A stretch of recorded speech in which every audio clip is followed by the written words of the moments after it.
أعوذ بالله من الشيطان الرجيم بسم الله الرحمن الرحيم السلام عليكم ورحمة الله وبركاته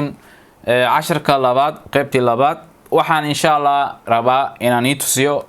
okay si aan u aragnay meesha aan joogno ama folderka aan joogno wana soo bixi laakiin waxaan u baahnaa folderkan Jamaal ama magacaaniti maxaa kasii hooseeyo folderyaal jiro oo kasii hooseeyo just waxaan rabaa inaan ogaano folderyaal ama listigiisa noo soo bixi ls hadaan dhano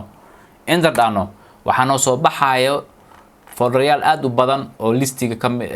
Jamaal oo leeyahay ama folderka ahaado adinka oo meeshaan hadaa aragtaan hadaa Windows isticmaalaysaan gooni waa Mac OS hadaa isticmaalaysaan gooni waa Linux isticmaalaysaan folderyaashiis magacayaal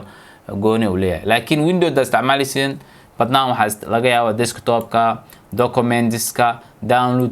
downloads favorites link uu ku imaadaa iyo qaar kamid oo ku imaanaa jiro oo markii oo aan software install garay oo soo yani meeshaas soo galo mar waa laga yaabaa folderyaashan aad arkaysaan qaarne way qarsan yihiin qaarne waa laga yaabaa qaar kamid oo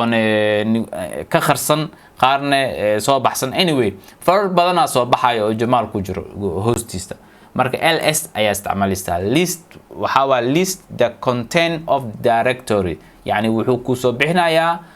magaca Jamaal ani folderyaashii oo ani aan oo iska leeyahay ama isticmaali karo aan leeyahay dhan ay soo baxayo oo ku jiro